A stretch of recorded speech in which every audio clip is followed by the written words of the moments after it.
Quan trọng là bạn hãy chắc chắn rằng là mình đang truyền Reiki cho hoa, chứ không phải là đang hút ngược lại năng lượng của đóa hoa nhé. Và là do đột biến gen hoặc là do lai giống, lai tạo mà nên. Còn với một bông hoa đã cắt cành như thế này thì không thấy có một tài liệu nào nói tới. Mình nghĩ liệu mình có nghiêm túc cân nhắc về việc mình đưa cái thông tin về hiện tượng bông hồng của mình này cho một trung tâm nghiên cứu hay là cho một diễn đàn sinh học nào đó không nhỉ? Mình có thể Reiki cho cả một bó hoa, nhưng mà để cho mọi người và cho mình dễ quan sát ấy, thì mình sẽ chỉ dành tâm sức cho một bông hoa thôi. Như thế thì khả năng mình gian lận, mình đánh cháo một bông hoa khác là điều rất khó. Đối với một bông hoa hồng đã cắt cành thông thường, nếu được chăm sóc trong điều kiện nuôi dưỡng tốt, khí hậu điều kiện mát mẻ và có sử dụng chất bảo quản hay là dung dịch nuôi dưỡng ấy, thì cành hoa đó có thể sống từ 10 đến 14 ngày. Dĩ nhiên nó còn tùy thuộc vào đó là cành hoa nhỏ hay là cành cỡ đại. Đối với mình, cành hoa này là thuộc tầm trung thôi, nó không phải bông nhỏ, cũng không phải là cành lớn đâu. Ở đây mình sẽ chỉ nuôi dưỡng nó bằng nước trắng, nước lấy từ vòi nước thông thường, và thêm vào đó mình gửi cho nó năng lượng nuôi dưỡng từ lòng bàn tay của mình, nghĩa là nó được sống bằng nước trắng, được sống bằng cái ý lượng năng lượng và sự kết nối từ mình với nó. Mình có thể chứng minh được bông hoa này đã sống được bao nhiêu lâu, chứng minh được thời điểm ấy.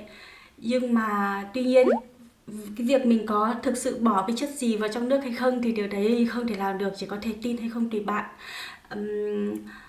Nhưng như mình đã quan sát thì mình chưa thấy một bông hoa hồng nào có sử dụng chất bảo quản mà có thể sống được quá 14 ngày cả. Vì thế mục tiêu ban đầu của mình đó là hãy giữ cho cái bông hoa này được tồn tại ít nhất 2 tuần 14 ngày, nghĩa là vượt quá cái thời gian mà nó có thể sống nhờ chất bảo quản ấy. Đây không phải là một bông hồng hoàn hảo không tì vết. Khi mình mới đem về, cánh nó đã hơi có sự nhầu, hơi sập một chút rồi. Những chiếc lá đã hơi rũ xuống một chút. Bông hoa này có vẻ như nó đã được bảo quản vài ngày ở kho lạnh rồi. Mà thời điểm đó mình không có sự lựa chọn nào tốt hơn. Mình mua nó vào gần dịp Valentine. Mà nếu chỉ mua một bông lẻ thì nó sẽ không bao giờ được tươi đẹp hoàn hảo như là những bông hoa ở trong bó. Nếu bạn hay để ý những bông hoa ở trong các tiệm hoa thì sẽ thấy điều đó. Khi rời khỏi môi trường bảo quản chuyên nghiệp của tiệm hoa, nó mang trong mình những tác động mệt mỏi của hóa chất, của sự thay đổi nhiệt độ đột ngột. Và thông thường một bông hoa như thế nó sẽ sụp tương đối nhanh. Nhưng không sao, mình sẽ cứ tiếp tục với sự không hoàn hảo của bông hoa này. Mình thấy kỳ lạ là tại sao ở có chỗ cánh hoa lại có những mảng màu xanh như thế này. Nếu nhớ không nhầm thì lúc mới đem về em làm gì có màu như thế. Sau 3 ngày Reiki mình bắt đầu thấy có hiện tượng kỳ lạ. Một cánh hoa gần cuống co lại, nó dày hơn, cứng hơn và chuyển sang màu xanh. Trông gần giống như một đài hoa. Sự xuất hiện của cái mới này khiến cấu trúc bông hoa trở nên hơi mất cân xứng. Mình có tìm hiểu trên khắp cõi mạng thì thấy hiện tượng cánh hoa biến đổi sang dạng giống như lá cũng có ghi nhận. Nhưng nó thường chỉ xảy ra với những bông hoa vẫn còn ở trên cành cây, nó làm bẩm sinh. Và là do đột biến gen hoặc là do lai giống, lai tạo mà nên.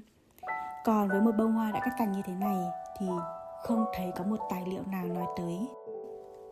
Hoặc nếu như bạn nào có thể có kiến thức hơn về hoa hoặc là giỏi tra cứu tài liệu hơn thì có thể thông não giúp mình cái vụ này nhé. Mình nghĩ liệu mình có nên nghiêm túc cân nhắc về việc mình đưa cái thông tin về hiện tượng bông hồng của mình này cho một trung tâm nghiên cứu hay là cho một diễn đàn sinh học nào đó không nhỉ? Nếu tự lý giải theo cách của mình thì do những ngày đầu đem hoa về, cái cành hoa đó quá dài, quá cao so với chiếc bình, vì thế mà nó nghiêng hẳn sang một bên trong thời gian dài. Và có thể vì do bị dồn trọng lực nên bông hoa nó tự điều chỉnh để giữ thăng bằng.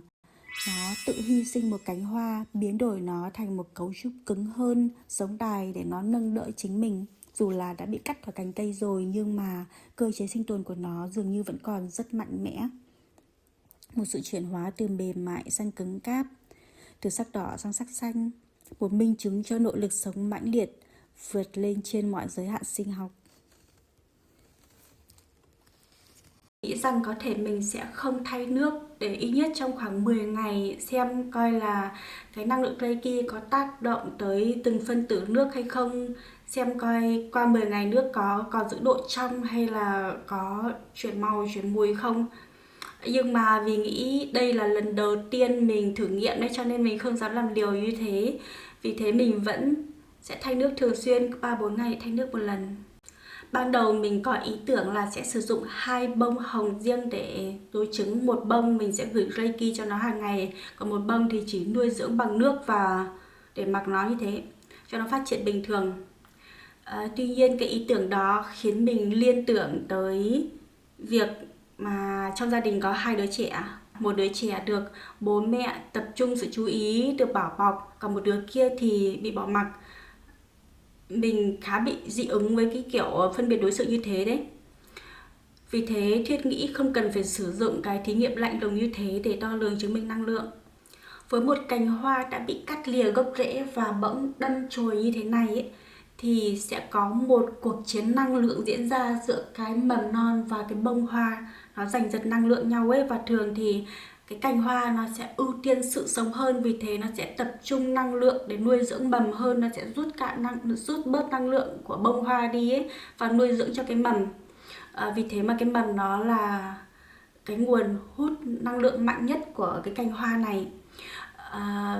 Mục đích của mình đó là chỉ giữ cho bông hoa được phát triển lâu thôi. Mình không có ý định muốn trồng cái cành này, muốn dâm cành chết cành ấy. Vì thế mà mình đã phân vân rất nhiều là có nên giữ lại mầm hay không, hay là sẽ vặt bớt mầm đi để cho hoa được sống lâu hơn. Cuối cùng thì lòng trắc ẩn bên trong mình đã chiến thắng. Vì thế mình chọn vẫn giữ nguyên để lại mầm đó, chấp nhận việc bông hoa sẽ không được cành ưu tiên chất dinh dưỡng và không còn được đãi ngộ tốt như trước nữa. Và rồi đã có sự cố xảy ra. Nó cũng là do sự sơ suất và sự thiếu hiểu biết của mình. Mình đã để bình hoa ở bên cửa sổ dưới ánh nắng trong một vài ngày trời. Dù nó chỉ là ánh nắng mùa đông dịu nhẹ thôi, không quá gay gắt, nhưng đối với một đóa hoa đang dốc hết sức bình sinh để sinh tồn trong bình nước thì nó thật sự rất khắc nghiệt, là một thử thách rất nghiệt ngã. Và nó không hề tốt với một cành hoa đã cắt. Mình nhìn thấy rõ nó bắt đầu bị ảnh hưởng từ đó. Rồi đến cái thời điểm mà nhìn cái bông hoa cánh hoa nó bị thâm đi rõ rệt, có chuyển sắc tím, sắc đen, dấu hiệu của sự hoại tử cánh hoa đấy. Lúc đấy mình khá là hoảng hốt, mình đã vội ngắt bớt tất cả những cái mầm non khác đi và chỉ để lại một cái mầm mạnh mẽ nhất để cho bông hoa bớt bị phân tán năng lượng đi. Mục tiêu ban đầu của mình đó là hãy giữ cho cái bông hoa này được tồn tại ít nhất 2 tuần 14 ngày, nghĩa là vượt quá cái thời gian mà nó có thể sống nhờ chất bảo quản ấy. Và tới thời điểm mình nói hiện giờ là bông hoa này đã được ở ngày thứ 17 rồi. Thực sự mà nói thì bây giờ bông hoa đã không còn giữ được vẻ đẹp nữa. Những cái cành lá đã rũ xuống, mặc dù mầm non thì vẫn mọc lên, vẫn phát triển tiếp tục. Cành hoa chưa gục đầu xuống nhưng mà những cánh hoa đã có màu thâm rồi, và có những chỗ nó bị thâm đen rõ rệt đấy. Cũng là do mình nữa. Có một lần mình sơ suất để nó dưới ánh nắng mà nó ngâm nắng mấy ngày thế kia. Còn ở bên ngay cạnh cửa sổ ánh nắng nó khuếch đại lên rất nhiều. Và mình chẳng biết sẽ tiếp tục giữ bông hoa này tới bao lâu nữa, nó không còn vẻ đẹp nữa. Tuy nhiên mình sẽ tiếp tục Reiki nó cho tới khi mà những cánh hoa rụng xuống, khi mà đầu hoa gục xuống, Lúc đấy mình sẽ dừng lại, mình sẽ thôi cố gắng níu kéo sự sống của nó. Mình chăm sóc hoa không chỉ bằng nước mà còn bằng cả tâm thức. Ngay cả khi mình rời khỏi nhà, đang trên đường đi đâu đó mà mình nhớ tới bông hoa nhỏ đang ở nhà của mình, thì mình vẫn có thể chăm sóc nó bằng việc dành ra vài phút để tưởng tượng, để hình dung, gửi ý niệm cho nó, truyền năng lượng cho nó, giống như một dạng Reiki từ xa vậy. Có lẽ cái ý tưởng này có vẻ phù hợp cho những ai mà có đầu óc kiểu có hơi hướng, thích những kết nối cảm xúc, thích những sự cảm giác lãng mạn. Đó là khi bạn luôn luôn có cảm giác muốn trao yêu thương, trao tình yêu, tình cảm tới cho một đối tượng nào đó. Mối quan hệ giữa con người vốn đã luôn rất phức tạp rồi. Bởi vì mỗi người có một quan điểm riêng, một hệ giá trị, một cái tôi riêng biệt ấy. Vì thế mà mọi người khó có sự đồng điệu với nhau. Đôi khi mình trao tình cảm tới cho một ai đó, nhưng mà không phải luôn luôn mình cũng được nhận lại sự đáp trả lại một cách cân bằng. Tuy nhiên, ở thế giới cỏ cây thực vật thì lại khác, mọi thứ diễn ra trung thực hơn, trong trẻo và thuần khiết hơn.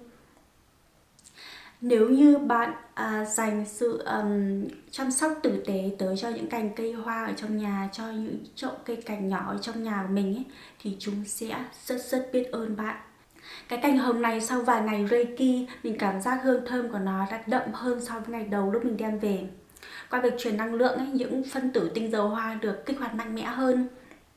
Còn đối với riêng mình thì mình cảm giác cái việc mà nó tỏa hương thơm một cách rực rỡ như vậy, nó như một lời cảm ơn, một lời tri ân tới mình vì mình đã chăm sóc nó tốt.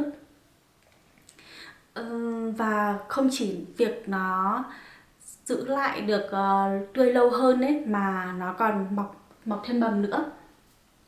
Đối với mình, theo một góc nhìn lãng mạn hơn, thì bạn hoa đó đã chọn cách sản sinh ra thêm một đời sống mới để có thể được ở lại với mình lâu hơn.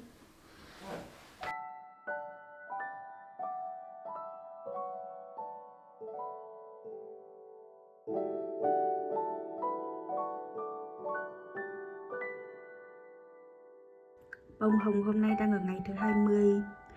Nhìn về chiều ngang thì trông có vẻ vẫn ổn, nhưng mà chiếu từ trên xuống ấy thì thấy rõ nó bị thâm nhiều rồi.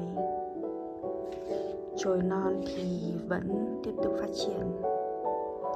Ở chỗ này á, cái mầm trước mình ngắt nó một lần rồi, bây giờ nó lại tiếp tục mọc nữa. Tuy nhiên mình sẽ không triệt nó tới lần thứ hai. Và ở phía cuống dưới này cũng một cái mầm non nhỏ vẫn đang phát triển nữa. Tính đến nay thì đóa hoa hồng này đã ở bên mình được 24 ngày rồi. Một con số khá ấn tượng đối với một nhành hoa đã cắt cành rồi đấy. Thời điểm mà mình Reiki cho nó tổng tới nay khoảng 3 tiếng rưỡi rồi. Có thể sẽ có người ở đây thắc mắc tại sao mình lại phải dành khá thời gian và tâm tư để níu kéo sự sống cho một cành cây như thế. Sao chỉ bằng mình không mua hẳn một bó hoa mới luôn đi. Thực ra thì với mình nó là một trải nghiệm thú vị và mình tận hưởng nó. Nó không chỉ là việc níu giữ năng lượng một cành cây, mà nó là sự trao đổi năng lượng hai chiều. Mình rèn luyện được sự nhạy bén của trực giác. Mình đồng thời cảm nhận được cái năng lượng ấm áp, một năng lượng rất tinh tế dịu dàng từ hoa hồng tỏa ra đấy. Và ngoài ra bông hoa hồng nó giống như có chức năng như là một viên đá phong thủy ở trong phòng của mình vậy. Mình dành vài phút mỗi ngày chăm sóc nó. Đổi lại, năng lượng từ hoa lại tán xạ và nó giữ cho cái căn phòng của mình bằng sự ấm áp, bằng sự yên